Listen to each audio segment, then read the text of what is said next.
Welcome to the first Byte Federal podcast. To give you some context, this is right after Nashville Bitcoin 2024, where we're in the middle of pretty heady times as far as Bitcoin is concerned. The first president and presidential candidates to speak at a Bitcoin conference, and we're just being presented with the reality that Bitcoin is front and center in the political debate.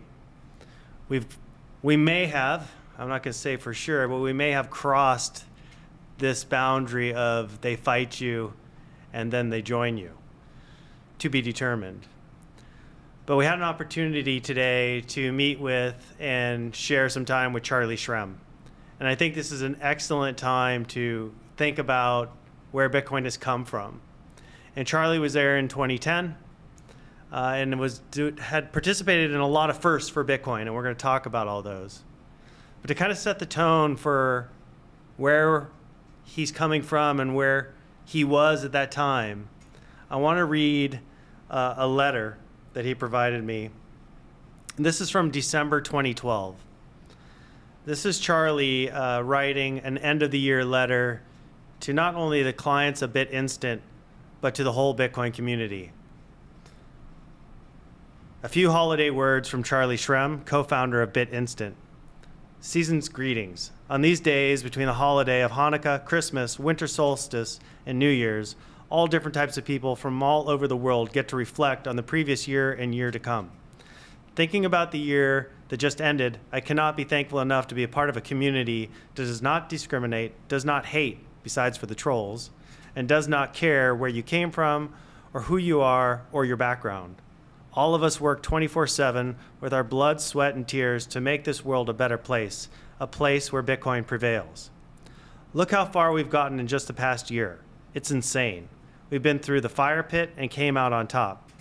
They've tried to scam us, cheat us, hack us, discredit us, and shut us down. Where are we now? The price is at $13.30. This time last year, it was hovering around $5. Market depth is doing much better, and it now costs more money to manipulate the market, an unbelievable sign of strength. We have more exchanges, more cheap, safe, and secure ways to buy Bitcoin, from New York City to the Caribbean islands, Kazakhstan, Finland, Brazil, and more. There are hundreds of new Bitcoin companies and startups. New sites that accept Bitcoin are emerging every day, like WordPress. No longer are we considered juvenile hacker kids looking to launder money and buy drugs online. We have been credited as a real movement, tied to real beliefs and ideologies that have been around for hundreds of years. Having said that, I want to convey to you how happy I am and how thankful I am to be a part of this with you all. I could not ask for a better team of people to share this ride with. To infinity and beyond. Happy holidays, Charlie Shrem. With that, here's our discussion with Charlie. Charlie. Hey. The first Byte Federal podcast. I'm honored. I couldn't have thought of a better guest, honestly. Thank you for having me. Especially with what's happening in the world today. I mean, we were trying to coordinate this before Nashville, and for a number of reasons it didn't work out. But actually, I think that's been fortuitous, because getting back from Nashville and seeing the craziness that I just watched in that state, with two presidential candidates, one of which was a previous president, the Congress, the senators, the governors, and to then think back about the little bit I know about your history and when you got started, that's just a massive shift in the Bitcoin zeitgeist. And so I'm really excited to talk to you about that today. If you, it's crazy that event was Bitcoin 2024. And you're all excited about it. I can't wait to see like what next year will be like. But not only did you had the other presidential candidate, their whole kind of like team kind of came back into the crypto picture as well. So it not only did what you said it did, it forced the other side to realize. I think that the world, Bitcoin 2024 in Nashville, made the world realize, especially in America, that Bitcoiners and crypto folk as a philosophy, right, we band and will vote together. and we'll vote with what we want and our views and it's just like this whole huge voting block now, and it's like the biggest one, and everyone around the country, around the world agrees with us. It's what we've been fighting for the last 15 years is what people are fighting for now, and it's like, we've been saying it. So I'm glad you said what we've been fighting for the last 15 years, because that's kind of where I want to take you back to. There's still, being in the industry, there's still a lot of people that don't know your story, don't know how early you were. Oh, yeah. Yeah, I brought some pictures for you to reminisce. Well, let's go back. So, I mean, it was a great financial crisis. Out of all the pictures in here, this is probably the earliest picture. And here's Eric Voorhees and I. And that was the first day I'd ever met Eric, actually. Really? In person. This was the first day that I ever physically met Eric.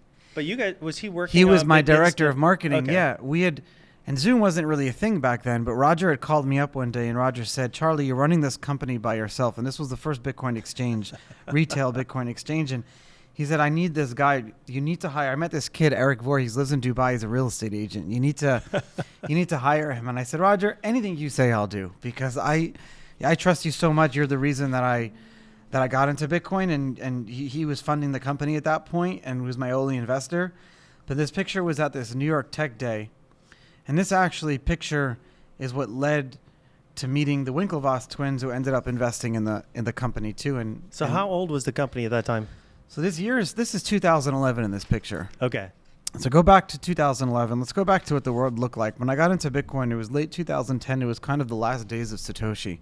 Right. And Bitcoin was relegated to this, we wouldn't talk about Bitcoin on podcasts. You couldn't Google the word Bitcoin and find there was not one YouTuber that, what YouTube even existed back then, as small as it was, there was not one YouTube video at all that had the word Bitcoin in it. I think I probably posted the first YouTube video in the history of the world with the word Bitcoin in it.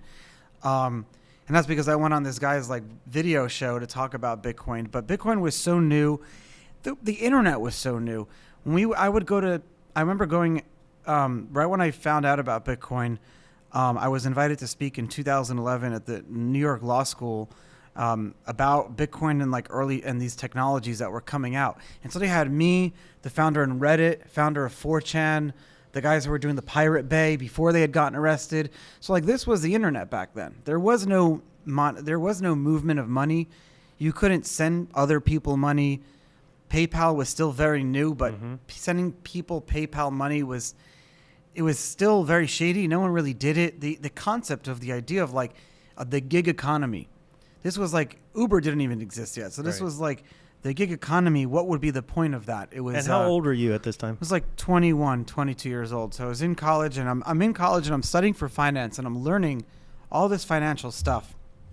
I'm a student of history my whole life, but I'm learning all this economics, and I'm studying it, and it just doesn't make sense because I'm learning these things in school.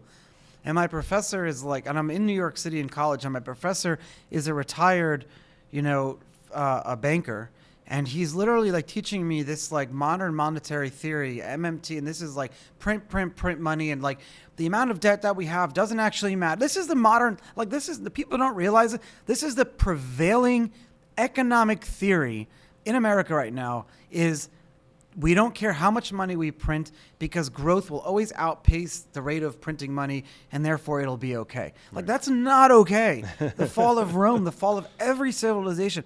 I'm a kid. I'm learning this, right? And I'm going outside. I'm working in my dad's office, and I have my own little dailycheckout.com startup of electronics. That was a business? Yeah, I was paying my way through college. And I had his website where I just sold electronics on the internet. Okay. Now it seems why is that new? Right. Well, back then, it was brand new. It was selling things on the internet was kind of new. And so I remember going to work and seeing people protesting in Manhattan all the time. Asking my father, what are they protesting? Seeing my parents losing their house. Right. Because of the great financial crisis. And I'm trying to understand, I'm in school learning this economic theory from a banker, but then these people are protesting because the whole country literally is losing all of their houses, but our government decides to just, print more money, to bail out the banks and to bail out all these financial institutions, and they didn't even, help people with their homes, and at this time you really hadn't found Bitcoin yet. No, Bitcoin was all still like not really something that I had found out about yet. I'm just kind of learning, understanding the world that I'm living in right now, and I'm seeing double standards and I'm seeing lies like on TV, what they're doing, and it's just we're living in a world of lies. The Iraq War, the Afghanistan war, it was just literally like people think that the lies are bad now. It was so much worse than then. We have Twitter and X and better media now, and it's so much better now. The ability to find information. You can find the truth. Yeah, but I think people are woken up to, and this is when I'll get to when I found Bitcoin. People didn't care about financial literacy. We trusted the governments. We trusted more of like the paycheck, but the paycheck let us down, and we had to go to the gig economy and everything. So I was seeing all this happen, and I was trying to figure out my life. Stumbled upon Bitcoin in a chat room. It was very, very early days, and I realized very quickly that this Bitcoin thing was so cool and so new and so unique. But from the outset, all it was this piece of software. It was so small, and you can have the piece of software, and as it was running in real time, it was mining, it was acting as a wallet, and it was sending and receiving. So that one little piece of software, you download it on your computer, you'd open it up, and it would look like a video player, and it would show you your Bitcoin address, and it would give you some free Bitcoin just for having the software on for a few minutes. And then if someone else gave you your Bitcoin address, and by someone else I mean like someone that you met on the internet forum somewhere, something like that, then you can send them this Bitcoin thing that wasn't worth any money. Right. We're talking about Bitcoin didn't even have a price then. There was no value. There was no price. You got it for free just by running the wallet. It was just turned on. And that was because no one was using Bitcoin back then. It was so new, so early days, that only a couple of dozen people were even running the software. And Satoshi had just wanted people to run it. He wanted people to find the holes and find the broken pieces of code. Satoshi wanted people to like write some code if they could, but he also wanted people to like write README files and just updates and how things work from like a non-developer point of view. So I mean, really, maybe people don't understand this, but from the very beginning, the development of Bitcoin was completely decentralized from day one. From day one, there was never centralization to the development of Bitcoin. And I think this is a very good something to point out that I never really talked about before, is that what really attracted me to Bitcoin and the early development and the early community, internet communities could be very hostile places. Mm-hmm. If you remember the early internet communities, technology, even communities nowadays, they're very nervous about newcomers.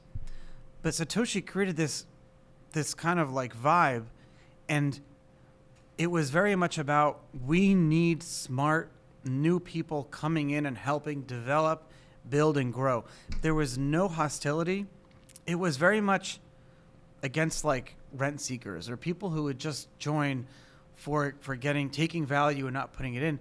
But back then, we didn't care who you were. As long as you were someone excited about Bitcoin, talking about Bitcoin, we wanted you. We wanted you involved. And this is something that a lot of people don't really understand, is that back then, that one piece of software was not only just a wallet that you downloaded on your computer, but it was also mining. Because back then, your laptop could mine Bitcoin, and the network was so new and fledgling, broke a couple of times, that we needed as many laptops and PCs running the software as we could. So I remember one of the first things I learned how to do in Bitcoin was to download Bitcoin on a virtual private server and just having it run 24/7. Right. And that was my first mining. It wasn't, I rented some like VPSs with some GPU cards, and for like $10 a month on some, internet, provider like site5.com or one of these, like, there was only a couple of like, 2cows or whatever it was where you could like rent, server space. And I was just downloading the Linux. Were you doing this with the intention of this is going to be valuable someday? Or was it just literally like, this is new tech and I want to play with this new tech? This was my friend group. This was like people go to college to like meet the people that are going to be the future. For me, I realized that everyone who was talking about Bitcoin back then was the most brilliant person in the room. I just wanted to surround myself with these people. I wanted to be on the internet forums. It's a wonder I graduated college, because I just wanted to spend every second of my life with Bitcoin. And so Bitcoin you felt like you were getting something back from the relationships with the community, more so than thinking that this was going to be a $60,000 asset someday. Yeah, there was no. In fact, I remember when I first bought my first Bitcoin, it like went down in value, I think, and so I realized very quickly that the key to this thing is not going to be making some money buying it and holding it and speculating. The key to this thing is like figuring out a way to earn it and have people pay you in it. Interesting. And I figured if you can do that, if you can figure out a way to like provide value, and the early community, and honestly, this is what gave Bitcoin value. For early part of Bitcoin's life, and this is why I really hope that the digital asset, piece works. But for the first good chunk of Bitcoin's early life, we really did focus on the utility of it, and we focus on like not merchants accepting it. It wasn't about the quantity of merchants, and a lot of people get hung up on this. Well, how are you going to get every merchant down? It wasn't about that. It was about the quality. If we can get enough brand names, if you know that if you had this Bitcoin thing, that you could go and sell it somewhere. If there were enough exchange houses, people would then use it as like something of value. And we've definitely, gotten to that point. So exchange houses and merchant adoption, I guess you're talking more about like literal exchanges where people could trade with each other, acquire Bitcoin, and then at the same time, locations where they could spend it. Yep. And I want to go, I'm going to take you back to the beginning again here, because I know, you were involved early on with Bitcoin.org, of the foundation. Yep. I know from conversations I've had with you and your wife, you guys, didn't you meet at a bar where she was doing some Bitcoin transactions early on? Yes. So there's a lot there that you've sort of skipped over. There's so much packed into this 2010, 2011 history that I'd love to, hear some more about those stories. So I need to almost do it month by month, and I'm working on my book, so I'm doing a lot of this research as it is, and that's kind of like how I've been breaking it up, kind of like recreating those months, and where do you start the story? But yeah, so if people want to wrap their head around where Bitcoin existed back then, it was very easy. You had Bitcoin forums, which is forum.bitcoin.org that Satoshi started, kind of your common message boards. We had the IRC chat groups, and that was pretty much it. Eventually down the road, we had the subreddit r/Bitcoin that became the main place where Bitcoin became a thing.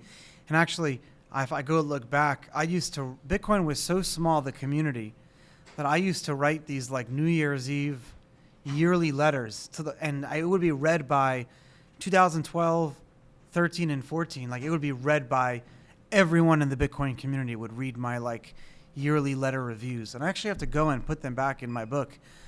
But so what I was saying earlier is that we focus on the Bitcoin forums. The only place to really get some Bitcoin is if you downloaded this software, and then if you had the Bitcoin Faucet was a website that Gavin had started, and this guy Gavin Anderson, that when he disappeared, he essentially left the keys in the hand of this like college professor guy who was also doing a lot of early Bitcoin development work, and him and I became very early friends. He's completely faded away. If you talk to most new Bitcoiners now, they never hear his name, but he's Satoshi too, because Satoshi literally handed him the keys. So when Satoshi left, it was Gavin managing a couple of developers for free. There were no Bitcoin exchanges. There was just Mt. Gox, which was based in Japan. That was actually started by this guy, Jed McCaleb, who ended up being one of the founders of Ripple and Stellar. But forget that for now. The Bitcoin space was like, download this cool software, get some of this Bitcoin thing, and then on the forums, you can spend it. And I was selling, my first job in the Bitcoin space was, I just resold the stuff that I had in my warehouse for Bitcoin. So if you look at my early Bitcoin posts, they were just all like, for sale pocket knife, for sale JetBlue vouchers, for sale, like AM FM shower radio for sale. Like I just Oh my sold gosh. just a lot of impulse buy shit. But the thing was they were priced so cheap and people had spare Bitcoin laying around that they Yeah. got for free. So they weren't taking anything off of my back. Like what is it? And I realized that maybe I want to accumulate this Bitcoin thing. I felt that like I have all this shit in the warehouse anyways. And if I accumulate this Bitcoin thing, because I'm not going to want to buy it. I don't have any money. I was just like, I don't have any money. Right. I was just a kid. So I was like, let me just accumulate Bitcoin by selling things. I just sold stuff. Right. This is the original Bitcoin meme of, This I was- have no chairs left because I'm buying Bitcoin. Yeah, you're literally, there were people selling honey. The Bitcoin community, it was all these entrepreneurs, the original gig economy, people with, it was Wow. cool because I'm like, wow, I have direct relationships now with people all over the world buying and selling. Was the real Agora marketplace. Like in Greece, you have the original marketplace where people can buy and sell things in a free manner without any middlemen. That's what the early Bitcoin marketplace was, and it was on the Bitcoin forums. That was, and I want to talk about that. It was a beautiful place. It was all based on ranking. It was based on if you screwed someone over, the whole community would know. It was all based on reputation. I remember one time I was sitting. A lawyer asked me one time and said, "Charlie, how did you did millions of dollars in transactions with these people on the internet when we had our Bitcoin exchange, and you never met them and you never trusted them. Why did you do that?" And I was like, well, when you do business, when you do a deal with someone one time and they don't screw you and give you a reason to mistrust them, then you just keep it going and you just, and it grows and it grows and it grows. And next thing you know, you're sending like $1 million wires from your bed. You're like sitting texting and you're sending these wires to these exchanges and you're doing OTC. Like we invented OTC. We were doing all the early Bitcoin, all the early people that were doing the early Bitcoin, like large amounts. So I don't want to jump too far ahead. So I realized that we needed to have a Bitcoin exchange. And actually, a lot of this information is public on the forums.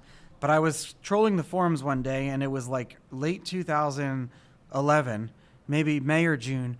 And I was just like, I'm in college, I'm running my digital startup, and Bitcoin, it wasn't like growing like it is now. It was just this like forum community. Like I managed these kind of little tech communities, like just Cyber Extreme. I managed Evil Zone's IRC network, which was the one I served as a moderator for Freenode, which was the largest internet relay chat server at the time, which was free. And for those who were around in IRC, they're listening, they're like, I know what you're talking about. So I was very involved in like the maintenance of the internet for free. I always felt that there was a lot of other people doing it, and if we maintained the internet for free, it wouldn't become centralized and run by big tech and big data. And we weren't even calling it big tech and big data.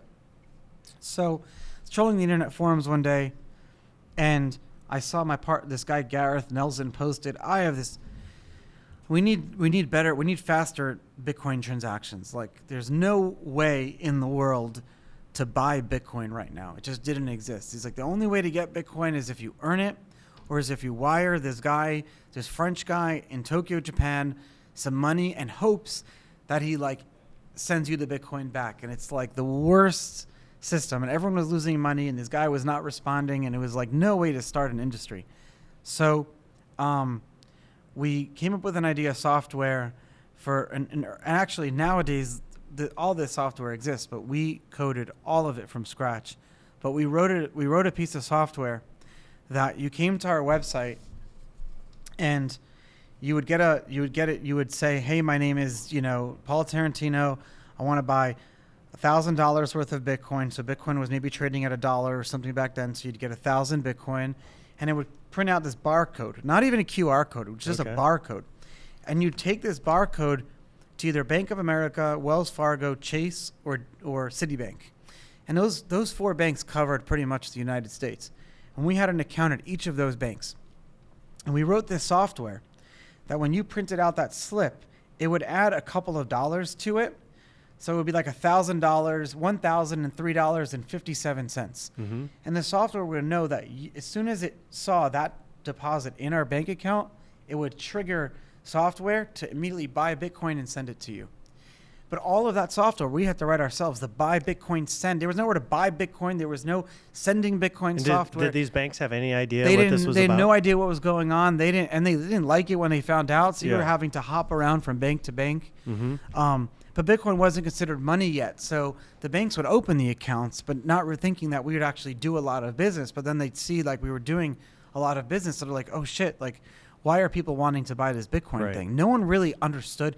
And I didn't really have an answer for these people either. Right. And I meet all, and I literally, there's about 30,000 people who bought from BitInstant. And I have these receipts and I meet people till today. I meet Wow. them. And I'll meet them and they'll be random people who, like, one guy walked out, he's like, oh, I bought a Lexus because of you. And I call him Bitcoin Lexus guy. He's on Twitter as Bitcoin Lexus guy.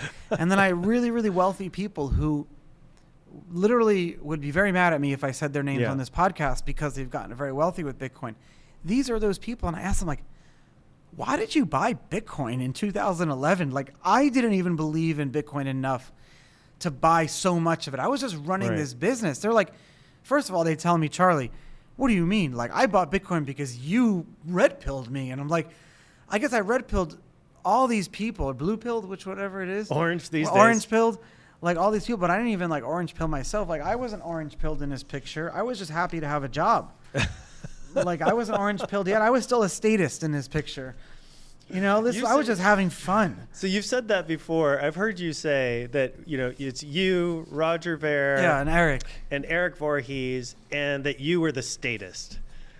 That you still had this. So you have this picture, and I'll explain it later. But this Yeah. was right around 2011 when we started. This was 2012. Okay. This was at the Bitcoin. This was not the Bitcoin. This was at there was a first. So there were no conferences to Right. talk about the I was future going to say, of 'cause money. you've got PayPal there. You're at some sort This of was the financial first. conference. You know, Money 2020. Yeah. This was the first Money 2020 in Okay. 2012. Okay. The first ever. Okay. And this was the who's The who future of money. The future of money. They literally said, you know what, money's changing. In 2012, someone woke up and said, money's 2020. They invented, this was the largest money conference. And they invited us to speak, actually. This was on a lawyer, actually, off stage. She's a great lawyer till today. I tell her this story. If you need her, ask me offline and I'll give you. I spoke at this conference and she came to me. She said, Charlie, you better tone down your rhetoric because you will get arrested. And I got arrested 6 months later. Wow. She was right. She called it. What and was she the right. rhetoric she was I nervous was about? saying F the government. Bitcoin's going to like take over the Federal Reserve. Bitcoin was going to like. So you were, just I was a fearless kid. or clueless? I was fearlessly ignorant. I was a 21-year-old kid, 22. Sure. I was hanging out with the anarchists. I was hanging out with the crypto libertarian movement. I was hanging out with the dark wallet people, the guys who were, squatting in those London places, like Yeah. the real, like, on the forefront of the anarchist movement. These were the people that were loving Right. Bitcoin. This guy, Roger Ver, like, he looks cool. But this guy had just gotten out of prison for 5 years for selling fireworks on eBay. But that's not what he did. The reason he went to prison was because he called the DEA a bunch of Nazis when he ran for mayor of San Jose in 2010. I didn't know that. Yeah. Okay. So you don't do that as a political Right. candidate. Call the DEA. And so they came down on him really hard. And so there's always political repercussions for these things. So imagine what happened to him. you guys felt like, number one, you felt like you were changing the world. Yes. And you must have felt somewhat untouchable at the time as well. I felt untouchable because I felt that what we were doing wasn't violent. Right. Bitcoin was a completely 1,000% passive. You Voluntary. opt in, voluntary, and trust me, Bernie Madoff had just gone down. Right. We knew full well that people would perceive this as a potential Ponzi scheme. That's why I was never about, like, even though I had a Bitcoin exchange, Bitcoin wasn't expensive, and it wasn't something that you buy a lot of, and you can sell it immediately too. Right. It wasn't like a Bernie Madoff type of situation at all. But do you think the let's say the regulators and enforcement officials, we'll just call them, really thought it was a threat back then? No. So it took some time. So let's go back to 2011. Or they just, okay, let's do it. Let's go back. I'm in 2011, and Bitcoin is not considered like, we were more of like a fly. We were a Right. fly. We were just like the fly. But they didn't even try to stamp us out. It was more the banks. Like the banks didn't like dealing with us and the one or two other Bitcoin companies. There was BitPay at the time. The only two other Bitcoin companies that predated us that still exist today are blockchain.info, which is now blockchain.com, and you have BitPay. And BitPay had just focused on like getting merchants accepted into Bitcoin. And I used BitPay because we had the first bar to accept Bitcoin, which you alluded to that story, and I'll get to. But we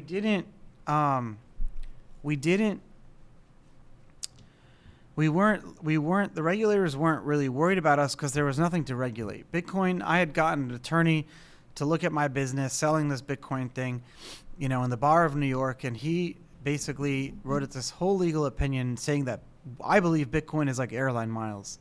And you're selling these airline miles and you fall into the gift card category.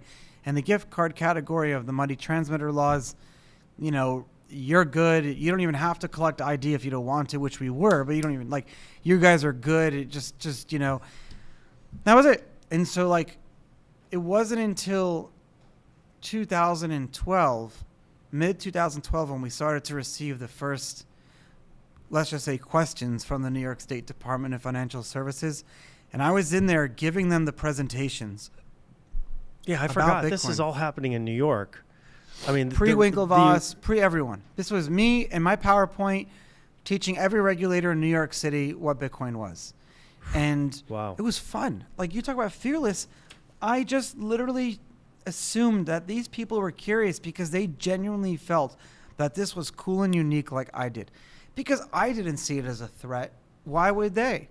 So I was in there, happy-go-lucky, having the time of my life, proud. Thinking you're doing God's work, right? Meanwhile, I should have just backed the out. I should have backed out. I was just painting a target on my back. That's wild, man. There's so many firsts in your story. Oh, yeah. So many other people have gone through that door after, but I loved going through it the first time. It was so much fun. And so my comprehension of how you got in trouble is because you didn't have the proper licenses. But at the time, under legal guidance and under this idea that Bitcoin was just technology, just data, just language, you even had legal guidance that said you didn't really need to think about this as money. Not only that, but we were following all those compliance anyways. I had gone out and before I was arrested, I never used this, but I had signed money transmitter licenses in almost every state. Signed. Yeah. I was an agent. BitInstant we didn't even restart. We shut down BitInstant So I will fast forward a little bit, but then we'll go back. But okay. in June 2013, around, the federal government came out with this IRS memo, and it was a first blanket legal clear document from any federal agency, any state agency, any agency at all from the government level, saying that we believe Bitcoin falls into this kind of legal framework. This is what Bitcoin, and people can go back and read that, but before that there was nothing. But we had shut down BitInstant that day. The day that came out, my lawyers called me up and they said, yeah, this is bad. Okay. And I said, I have my money transmitter license. But at that time, when you got that notice, you guys were one of the biggest exchanges in the world. Is that correct? This was around, we had a very short overlap with Coinbase. Okay. Because Coinbase knew about the idea of launching with a money transmitter license. They were in Silicon Valley. So when they launched after this kind of guidance, and they had these licenses already. But we were too far gone. When BitInstant closed and I was arrested, it pretty much closed the door on the early Bitcoin movement that I knew. Pretty much everyone went underground or they suited up. So you have Jesse Powell, CEO of Kraken, CZ of Binance. All these people were around back then. They were my friends. Arthur Hayes of BitMEX, all the Bitstamp guys, all the Coinbase guys. You either left, went underground, or you suited up, buttoned up, and got your shit together. Every Bitcoin exchange, the day I got arrested, started requiring ID. Even Coinbase, you can buy Bitcoin without needing identification. Right. Back then. That's a crazy thing to think about now. You don't need Were ID. you made an example of? Who knows? At the end of the day, I did commit this crime. Like I had a customer who I had 30,000 customers, but one of my customers who was buying Bitcoin from us was basically reselling that Bitcoin on the Silk Road Marketplace. And the Silk Road Marketplace was shut down. They saw this guy was selling Bitcoin. They arrested him. When they arrested him, they saw that he was buying his Bitcoin from me. So they arrested me too. And, the dominoes fell. And that was kind of it. Mm-hmm. It was a crazy day. Wild. But that was 2000. But you had already shut down the business when that happened. Yeah, we had already shut down BitInstant when that happened. So they were in observing and sort of keeping tabs on you guys, looking for an opportunity perhaps. Who knows? All these pictures, all these things happened. And there's so many more pictures, and they jog my memory, but all these things were firsts. So, like, all good things eventually need to come to an end. And just like I have all my story as a lot of firsts, my story has a lot of, like, ends, too. And it was the end, like, all these smiles in this era ended with my arrest. Bitcoin went through a very bad bear market, its first bear market. Mt. Gox collapsed. BitInstant shut down. No one was buying Bitcoin from Coinbase. There was no reason to really do anything Bitcoin related at that time. Mm-hmm. But what it did was this new crop of companies started. Byte Federal started during that first bear market. When I got out of prison and I came down to Florida, that's when I met the Byte Federal guys. But so you had this kind of like new wave of businesses, and the next, and you always have, and that's kind of like how it works. So it's like, oh, you have good, you have bad, but it creates good again. Mm-hmm. Mm-hmm. With Roger and Eric, both, when I got into Bitcoin, both major figures in the space. They were active in the space. And then obviously a lot of conflict around Roger ensued. What was your relationship with, let's just start with Roger first. I mean, what was that relationship like, and compared to sort of like the way he's perceived today? His role in early Bitcoin versus his role today. How did we get here with Roger? Right, he was Bitcoin Jesus for so long, and I remember in the early days, a lot of what he said really hit my heart. The way he talked about Bitcoin for humanity, and then it's just like, how did we end up where we are now with Roger? It just like seemed like it went way off the rails in 17, 18, 19. And now he's looking at potential jail time. Yes. Yeah, unfortunately, sadly. What was that relationship like in the early days, and then? It's hard for me to like rationalize, what happened now and where he is now. But I will say that Roger single-handedly was the most important person in Bitcoin back then, because he was the only person in Bitcoin community that we knew of that was already independently wealthy. He was through and through to the bone. He could quote any passage of philosophy, any passage of the Bible, but also any passage from Hayek to Mises to any early Austrian economist. He knew them all. He studied every single one of their works. Not only that, but he had gone to prison for a libertarian cause. So he had already been a martyr and been very famous in the libertarian circles at this point, previously to Bitcoin. He was running a company called Memory Dealers, which sold parts to build your own computers. Back then, you're buying computers all put together. Mm-hmm. Memory Dealers he was already used to the decentralized world. He was sourcing these parts from China, from all over Japan. He was living in Japan, so he loved that community. And so when he came to the Bitcoin space, he ignited a lot of people's passions by the simple act of he gave money to us with no strings attached. He seeded BitInstant, Blockchain.info, Kraken, BitPay, every Bitcoin company, Coinbase, every Bitcoin company, every crypto company nowadays.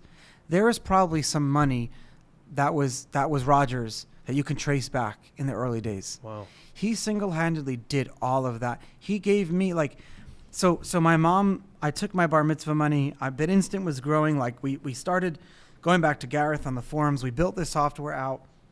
We realized very quickly that people wanted to buy Bitcoin. Who are these people? I had no idea. They wanted to buy Bitcoin? I had no idea. People wanted to buy Bitcoin. They were learning. They were understanding. It was triggering something. I think I was so young. I didn't go through life yet. So I was preaching all these things, but I was preaching Bitcoin from history. Mm-hmm. I wasn't preaching Bitcoin from life experiences. These people that were joining Bitcoin from their own, they were coming with their tail between their legs. They got screwed by the world somehow. They found Bitcoin. They're like, this is the future. Every CEO of the early Bitcoin space, dude, that just they gave have me a chills. story. That is every Bitcoiner. Every Bitcoiner. You yourself, myself, we all came here because we were screwed over by the world. We were taught something to believe, and we believed it, and we followed a path of goodness, and we got by some middle management servant or civil servant somewhere who's protecting their little corner of power or doing something weird or, saying you're whatever. We've all been there. So everyone who's coming to Bitcoin in the early days, Roger included, had their tail between their legs, but Roger was empowering us. Everyone in this picture. Eric was a failed real estate agent in Dubai. Ira, failed developer. Yifu, I used to give him lifts to work. He used to work out of my office. He grew up living in his mom's house in Chinatown in Brooklyn. The guy invented the first Bitcoin ASIC. He did that because Roger gave him money. Right.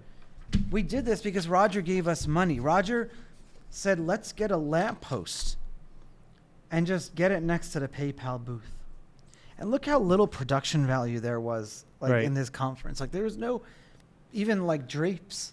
But it's nothing. It's so I'm really glad you printed these out. But it's so disheartening to not know Roger's full story. You see so much, right? Roger evil, Roger bad. Roger's a criminal. And so there was such a massive divide, right? And then you take from beginning, from the start to that point in time of that divide in the Bitcoin community, he was this unbelievable force for good and for the future of Bitcoin. What was that break? Why did we have that break with Roger? Because I don't know if he did it on purpose or if the community pushed too much and he had to embrace it. But at some point, Roger felt like he needed to be the savior or the hero of Bitcoin or Bitcoin Cash, or it was the Craig Wright stuff really that happened. That really started Roger's downfall. Roger, did he really believe in Craig Wright? Or? No, but when Craig Wright came, Bitcoin was at its lowest point. It's like when Jesus was preaching Christianity to the Jewish people, which were his first disciples. He was preaching first for many years because Jesus was a Jew, and all his first converts were literally like Jewish people who were disenfranchised with the Jewish world. And this was in Jerusalem, in the early lands of Israel and that kind of region. So Jesus was an early rabbi, and he was preaching this new thing, saying salvation. Like, I don't understand it really deep enough, but I do know what Jesus preached was like, you have the salvation thing. And a lot of people really, really like that. And so Bitcoin preached salvation to us as a thing, but also Craig Wright, when he showed up, he also preached the salvation at a point when Bitcoin was in the gutter. Like really the only thing that could have saved Bitcoin almost at that time was Satoshi coming back. This was a bear market. What year was this? 2015. Okay. This was really bad. 2014, 2015, it was really, really bad Bitcoin times. double bottomed somewhere double like bottomed, 180 or something like that. I was at that in time. prison. Ross was in prison.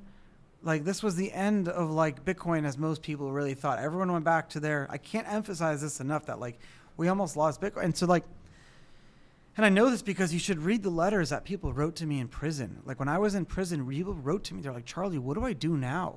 You told me to quit my job and to come into Bitcoin, and I did. And you're in prison, and I don't know what to do. Wow. And I would write back saying, I don't know what to do either. Can you hire me? Oh, my God. It was really bad. That's why. So Roger, at the time, he was really doing the best he could to like keep Bitcoin afloat. So Roger had gone out right before my arrest. He had gone out and like talked about Mt. Gox, and he had said like Mt. Gox is not going to fall apart, and it was great. But Mt. Gox did fall apart, and he lost a lot of his credibility because, and honestly, he didn't know himself. Like Mt. Gox ended up collapsing because it had a fractional reserve. There was a hack, and a hacker stole a lot of the Bitcoin, and the CEO of Mt. Gox was hiding that fact, and he lied to all of us. We all lost money in Mt. Gox. So Roger just kept getting punched down more. I mean, there's a lot there because I went through those same type of feelings that he went through. Yeah, and I don't know what happened, but he deserves a lot of credit. He deserves all the credit, honestly, for those early days of Bitcoin stuff. Yeah. So let's talk about Eric. I mean, Eric was there in the early days. Eric seems to have been, at least in my cursory, overview of this whole thing, he just seemed to be like never really vary from his talking points. Never wavered for what he believed, built things he believed in, and is constantly been kind of consistent. Is that a correct assessment of Eric? Or? Eric's one of the most consistent people in the things that he believes. He's unwavering, and you can never change his belief of that, like, ever. And not only that, but when he understands and knows something, he could literally debate anyone and convince anyone. And so, yeah, he's completely, and Eric's great. He's living a great life, and we're still friends, and he's doing a lot of really great things. He did so many great things for the Bitcoin space, not only running our company and being that like chief of marketing for BitInstant, but he also started like Satoshi Dice, Shapeshift, and so many other companies in the Bitcoin space. Mm-hmm. And Shifu, I didn't know about Shifu at all until you told me that story. That is mind blowing. Yifu. Yifu. Sorry. No, so this guy. He kind of Yifu was an interesting character because if you look at that picture, we were genuinely really good friends. I grew up in this Jewish community, and I left it for Bitcoin, and I basically lost all of my friends growing up. It's like all my high school friends, you just completely fell off. Like my parents, I left my house one day at a very young age, and I started from scratch. I had to create all new friends from scratch, a whole new life for myself. All my grandparents, cousins, aunts and uncles, like all like I was literally like, you see those movies when someone's like born, like they wake up and they don't remember anything about their past. Like that was me. But luckily I had Bitcoin to go to. And so Yifu grew up in Brooklyn, not far from me, but because he wasn't Jewish, him and I remained friends. And I'm sorry to interrupt, No. but the Jewish community, your parents. There's a lot of depth to that. Yeah. People will read it in the book. I hope my book is not too long. But no matter what religion I belong to, I needed to like leave, and I needed to like fly on my own in order to like be 100%. Bitcoin needed me more than the religion did. And I thought like Bitcoin needed me more than my family did at the time. And I was very young and stupid. I didn't feel like I belonged anywhere in my house. I wasn't really close with I had a lot of like family and friends, but I felt kind of invisible. I lived in the basement. I wasn't really interested in the life that my parents had set out for me. Like I didn't want to be like a student of the Bible and become a rabbi, and I didn't want to do that. I'd rather be the Bitcoin rabbi, to be honest. And which I kind of am now in a way. But I didn't want to live that life. So I didn't know how to like I couldn't do both. Like I couldn't go to Was there an ultimatum at some point? No, the Jewish life was very demanding. I had to go to synagogue and pray a couple of times a day, only eat kosher, no traveling, only date, marry, be friends with Jewish people. Like my parents really lived the Bible to the T. And in the Bible it says, for example, like if you have a bottle of wine and it's handled by someone who's not Jewish, even touched, then that wine becomes not kosher. So my parents interpreted that as you can't even have non-Jewish friends.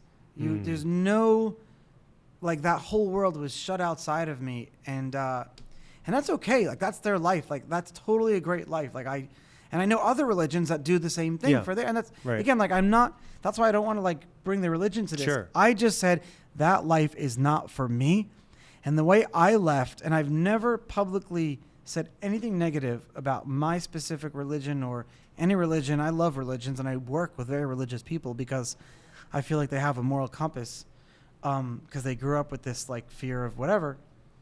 But I just realized that it wasn't for me, and I also had fallen in love with Bitcoin. I'd fallen in love with my now wife, and I had fallen in love with the freedom. I love McDonald's, like I love food, and I just fell in love with non-food. I love bacon, and you couldn't stop me. Like, I was traveling to Bitcoin places, China. I was still McDonald's, religious. Charlie. During all things, during these pictures, I was still living in my parents'. I was going to Vegas, China, New York.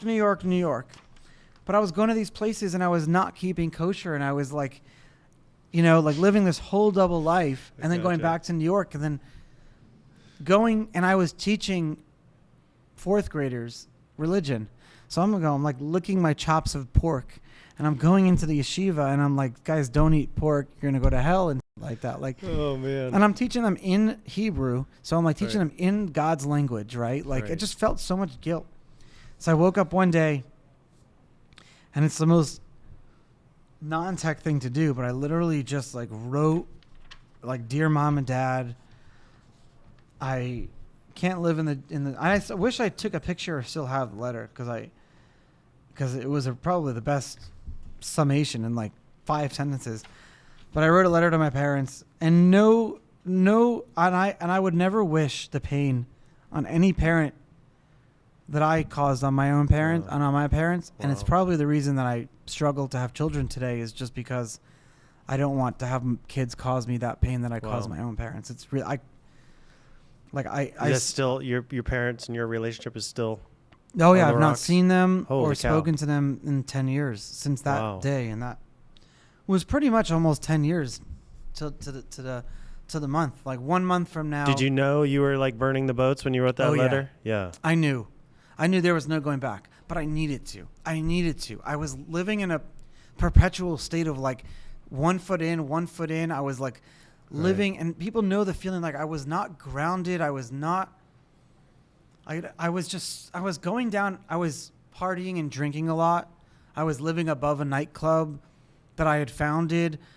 I was, I was living in a world that, and I was just all over. And then I was going back to the Jewish world, and then having to lie constantly, and I couldn't come to terms with it. I needed to make a decision. I realized that this would like be the end of my life if I had to like live. I knew people. Well, holy cow. No, because I knew people who were older, who stayed in that Jewish world, but were living a double life. I had friends who were gay, nowadays the Jewish community has like figured out how to, and so is the Catholic community, had reconciled with homosexuality. But back then, you couldn't be gay, you couldn't be lesbian. It wasn't a real thing. You weren't allowed. So like I knew older people who were like married with kids, who I knew literally would tell me like, I'm gay. Like it was just like they were living such a double life, but they were living an open double life. And they were the same thing with religion. I knew people who had second families in Manhattan, but then they had their religious families in Brooklyn. And I was like, I just didn't want that to be my life. Right. So Isn't I made that, a decision. this is just like I don't want to say a common Bitcoin story, but a Bitcoin theme. Is it really? And what I mean by that is that people tend to find that Bitcoin is delivering truth. And when they see that they can align with truth, they are more incentivized or more likely to step out of the false life that they might have been living before. Yes, that's exactly the way you put it. Right? So it's sort of like, I see that I can align with this truth and be honest to myself and get value from being honest, as opposed to living this double standard over here. I can't. And this is a very deep philosophical, and this is not just philosophical, this is physics. It's energy. But the world people need to exist. Like, up until Bitcoin, in order to live like a good life, you needed to like have some of your life in like a faith that you didn't understand or believe. So every religion, every culture, government, the Federal Reserve, everything we do in life today requires a faith in like, we argue, we debate, we real politic, you know, we have the common, these discourse. And then at some point we get to a point where like, well, we can't control it. Well, there's come to a point where we know that we have to just sit back and say we have no control over that. And in religion, I would have these very deep philosophical debates, and it would always come up to the rabbi saying, you know, if you could understand why God did this, then you could be God yourself. I'm like, basically you're telling me to have blind faith. And that's okay. Just say that. Say, have blind faith, because that's just, don't lie. But why, if there's an opportunity for you to live in a world of truth where you can be true to yourself and true to what you believe in, you know is true, no matter what happens, what you believe in is true, and it's not violent, and you're not lying to people, and you don't have to convince people to invest in some fake Ponzi scheme or product. And how many people that are listening to this sell a product that they don't believe in? You just don't have to live in that world anymore. Right. And it's beautiful. Why does Bitcoin do this to people? I mean, Bitcoin did this to me. It's done it to so many other people I've talked to. You're now telling me that you have this alignment. There's something about this truth chain that gets people to move in this new direction. I really feel it's this. To what I said before, that everything you did requires some amount of faith. As a people, we believed that up until the invention of Bitcoin. And history books down the road, my book will be one, but in 100 years from now, they'll write history books about the invention of Bitcoin. And they'll write that everything required some amount of faith up until the invention of Bitcoin. But Bitcoin doesn't need faith. And this is one of the things I really teach people is the Bitcoin white paper. And I show them the software, and I explain that this ledger that you had, imagine you had 100 people running this software, doing these financial transactions with each other. All 100 people are maintaining this software on their computer at any given time. And your software, as long as you keep your computer open, those 99 other people, their transactions, whether they're money or their blog posts or their data, they're being written to your software. And whatever you do with your friend or another person is being written to their software. So all of our stuff are being written to everyone else's at any given time. And then I explain that in order for anyone to reverse a transaction or to freeze it or to erase your data or to remove your ability to transact or participate in this, in order for someone to say, Charlie, you're not allowed, you would need 51 out of those 100 people to say yes. And if those 51 people said yes, the integrity of the entire system would collapse. Because then why would people join this system of participation, of equality, if as soon as 51 people say, I don't like it anymore, they will remove you? And it created this like beautiful cycle of trust, and people really understood that. But then if you take those same ethos and if you apply it to everything else, that's what Bitcoin is. To me, at least. To me, Bitcoin is, if Bitcoin can do it, why can't we do it with this? Exactly. Exactly. And that's it how makes I you lead my life. reevaluate your relationship with everything else. Exactly. Yep. And that right there, and people see that, and they don't know how to even say that into words. I feel like a lot of people don't even know how to explain that. I struggle with that too. But that's really what it comes down to. It's the seeking of the truth. And it really changed for a long time for the worse. But it changed how I have relationships with people, because now when my relationships with people, and this is where compassion and empathy come in. You have to like really be better at it. But when you have like debates or fights or even conversations, you notice yourself really wanting to get to the truth. Right. You want to figure out, like, it used to be Like, look at now with mental health. My friend comes over to me and he goes, Charlie, we're all depressed. And I'm like, yeah, we are all depressed. And he's like, that's not what I meant to say. We can talk about how depressed we are nowadays. We were all depressed 20 years ago too, but you couldn't talk about it. Bitcoin gave us that. Bitcoin gave us financial literacy. It gave us mental health and wellness. It gave us the ability to talk about these things without being ashamed of it. Right. I'm going to take you back again. Yeah. Because when you were telling the story about losing your family, leaving the religion, I'm stacking that up on top of going to jail. Could you losing, imagine that? shutting down your business. That's a lot of loss to hit you. And Bitcoin's price going down to $180. Right? So at some point there, I could only imagine that you had some sort of like existential crisis of what am I doing? Why is this all happening? What's the point? Where am I going with things?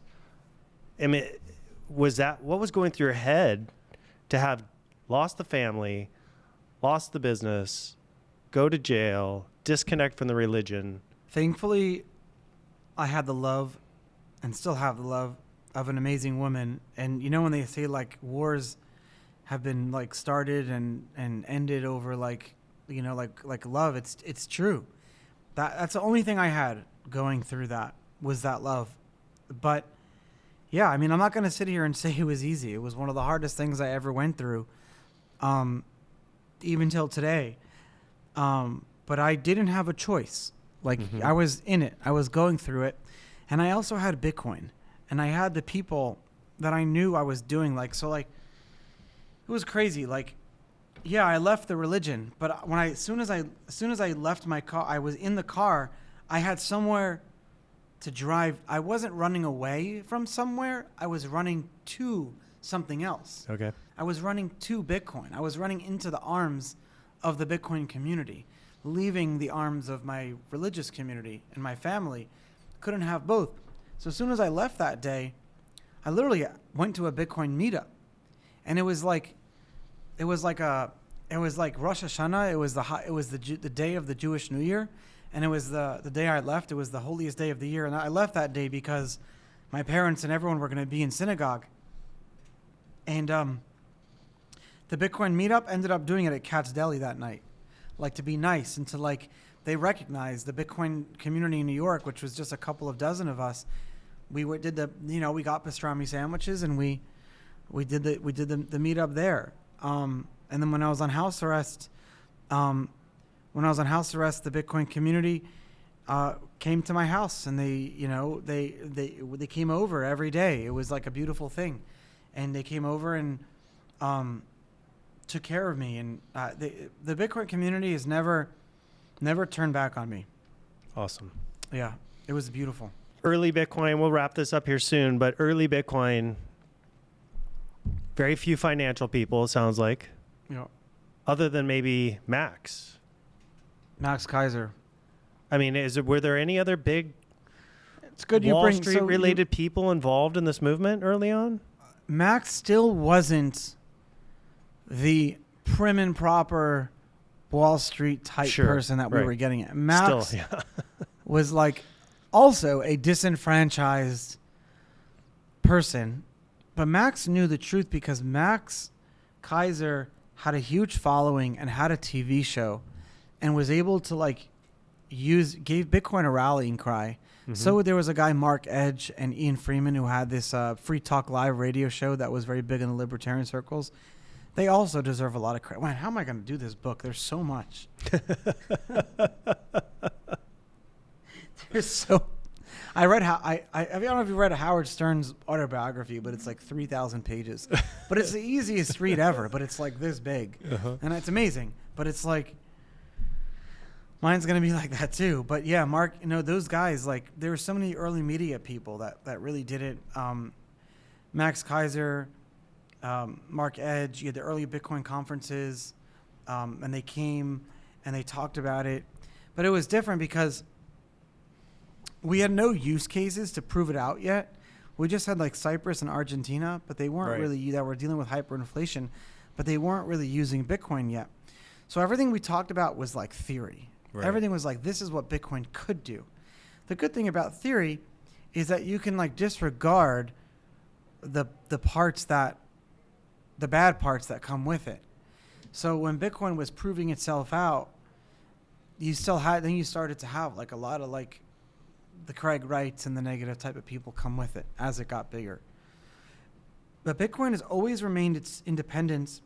And what's interesting now is that throughout, and I've always predicted this, the Bitcoin developers have fought me on this, and we're friends, a lot of these early Bitcoin developers. I've always held firm that crypto growth will always lead to Bitcoin growth, because people who find out about Bitcoin, when they find out about Dash or Ethereum or all these different cryptos, eventually they find out about Bitcoin and they become, because being a Bitcoiner is the only way you can rationalize working in the crypto space. And if you work in the crypto space, there's no philosophy in crypto. There's no, it's just smart contracts, it's decentralized applications, it's tokens, it's DeFi, and it's amazing.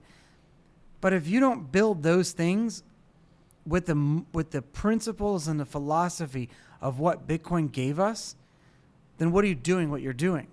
All those amazing crypto companies that are out there right now that are growing and doing amazing things all take some like ethos of Bitcoin and a hard sound money, scarcity, decentralized governance, like DAOs. Like DAOs were invented because of Bitcoin, because decentralized autonomous organizations.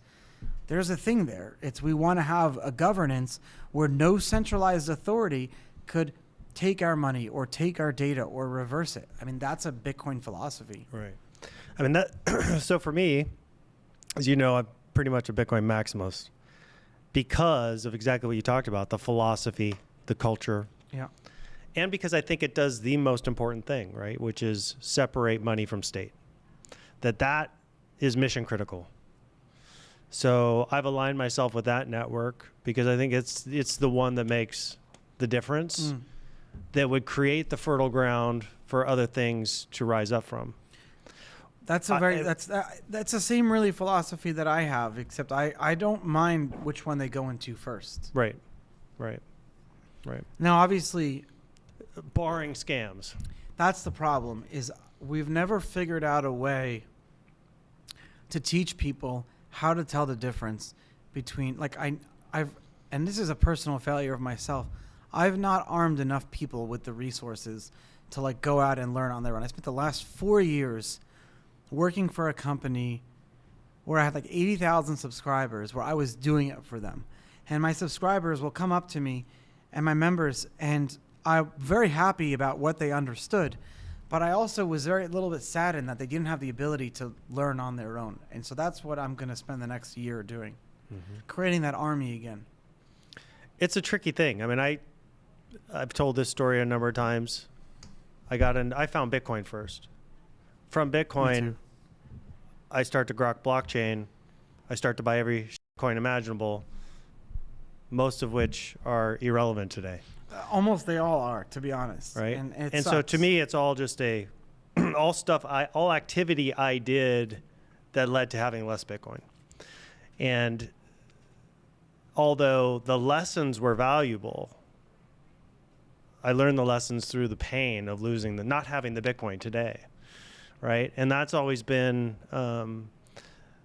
what I try now to convey to other people coming into this space is, and you need to understand Bitcoin through and through. You need to be fully immersed in the Bitcoin movement before you make any other decision to go in any other direction. Yes. Because without that grounding in Bitcoin, you won't have the ability to discern. Yes. I think I ran through Bitcoin too fast, right? I went Bitcoin, blockchain, change the world, changes everything.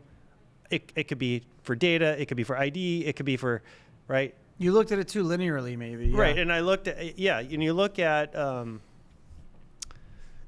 it without this understanding of that, and none of this other stuff will function until we've removed money from state. because right, like even today, like let's just right today with the Lightning Network. The Lightning Network is experiencing the same MTL problems you experienced, right? Oh, really? And They're going through it now? companies are leaving the United States because they were under the perception that they could do Lightning transactions without MTLs in all these states. And Lightning transactions require money transmitters now? Really? Why? Uh-huh. It's just a technology. It's crazy. right? Yeah, that was So gonna so happen. it's history literally repeating itself. And insane. until we get to the point where we've removed control of the money from the state, how are they going to advance technology to the point to really see the full development of a crypto space? We gotta honestly just keep doing what we're doing and building out the technologies, and we can't avoid regulations, with the money Mhm. transmitter licenses and things like that.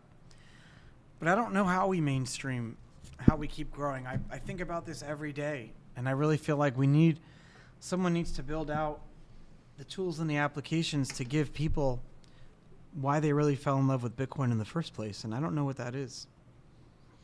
Well, that's a good transition to kind of maybe we can talk a little bit about where we think we go from here. Yeah. Right. I mean, we just had with Bitcoin in Nashville this year was insane. We've had this sort of leap into even from 2023, right? In 2022, I think we were all in the realm of they're going to fight us now. Yeah. Like, it's coming. The fight's coming. And the fight for me at that point in time was like, they're literally going to try and take our Bitcoin. Yeah. It's They still probably will. right. Are like, so that's a good place to start. Are we at the right? Because coming out of 2024, you got the feeling like, no, we're beyond the they fight you stage to now they join us. All the rhetoric there was now they join us. Are we moving out of the fight you stage? If we get if we got a Trump or an RFK presidency, are we going beyond the you fight you they fight you stage? Yeah, if we get a Trump or RFK presidency, the whole shift in Bitcoin and crypto will completely change. If we get another Democrat in there, it'll just be another 4 years of the same, and it'll just be us chugging along, having to hope for the best with the U.S. regulations. Right, I mean, we've had It's a shame, but I mean, you can see a huge growth in Bitcoin become like the center of the U.S. world again. You could see a lot of cool, really good Bitcoin companies and do a lot of really cool things, and you could see a lot. That's really what needs to change, though. What exactly are you investing in that you see would benefit from a new administration with regulatory clarity and eliminating choke point 2.0? Because that's the little bit of time I've spent in the industry seems to be the number one thumb on the scale for progress, right? Where you can't even compete. The inability for a crypto company to even get a bank account is definitely that'll stop overnight, and that'll be a huge difference. But we also need regulations when it comes to building out different blockchain technologies that have things to do with doing real world assets on chain, because I really see if we could, for example, do tokenized real estate, but it's not in the way that you think. It's more of if you do mortgage type products, and we need to see more of these type of insurance products and all these different things that have a lot of middlemen and cost us a lot of money. So we're investing in a lot of that. We're investing in decentralized hacker marketplaces. I'm very into AI when it comes to using crypto as economic engines, and also I'm trying to figure out a way to solve the truth with crypto. You have the popularity contest of the algorithm right now of Twitter and all of social media, the shock and awe, and the algorithm just promotes to the top the best thing that people want to see, not necessarily the truth. But if there's a way that we can promote the truth as opposed to not what's popular, using some token mechanism, I don't know the answer to this yet, but I'm just thinking a lot every day on this stuff. Yeah. So, How do you as a investor in new tech, How do you evaluate that investment return versus the ROI on Bitcoin? Right? I've always had that problem, right? I would say when I look at the world of possible investments versus buying more Bitcoin, at this point in time in history, it's hard for me to justify anything else. Yeah. So what goes on in Charlie's head that he's saying, I'm interested in all these new things, this new frontier, stuff that may go to zero. Like what is it about you and your personality that makes you want to go to that edge? I'm just not when you're sitting here with Bitcoin. I'm antsy, and I'm not. I can't just like sit still, and unless I could think of a really good Bitcoin startup idea that hasn't been done already by much smarter people than I want to like. I still feel like the technology behind Bitcoin, that Satoshi talked about that a lot, and he even experimented himself with other ideas. So I feel like there's something there, and I still want to spend a lot of time sacrificing. And you're right, a lot of it does go to zero, but some of the stuff that I did invest in and get involved with got sold and made a bunch of money and did do well. So, like even 5 out of every 100 companies that I invest in get sold. So my strike rate is only 5%, but that's still pretty good. And so for you, is it safe to say you like shiny objects? You're Definitely like, this is new, this is interesting. I mean, that's essentially what got you into Bitcoin early on, long before I even knew it existed, right? Have you always had that like, I'm looking for the newest? I wasn't looking for Bitcoin, and I'm not looking for anything else. Like, I don't actively sit here like, and because that's a fool's errand. I know people who are pitching technologies to me all the time that are the next Bitcoin. You know, I figured out a way to like take old computer chips and make them operate at 10 times. It's like crazy. But I don't know any of those industries well enough. Neither did I know Bitcoin. And neither did I know finance or technology. Bitcoin was so new, but so easy to grasp for someone who knew nothing, that I felt that this has to be the future, because like everyone can understand it. And that's why I get trouble a little bit, that people still don't understand it. But I'll change that. So you've talked a little bit before we started recording today. You were talking about your next step in education. Obviously, you're writing the book. You're going to tell your story. I know you've been doing film, but tell us a little bit about your plans, which I guess are early stage in regards to educating people about this space. I was just thinking of putting together this.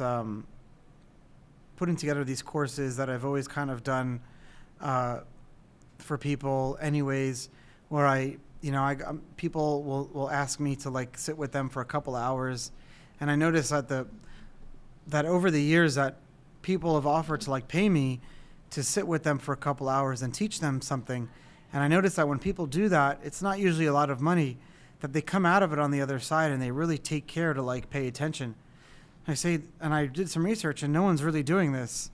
There are no really good teachers who know this as well as I do, who can use history. And so I figure, and I don't want to like just launch another startup with a technology that could go to zero with a token.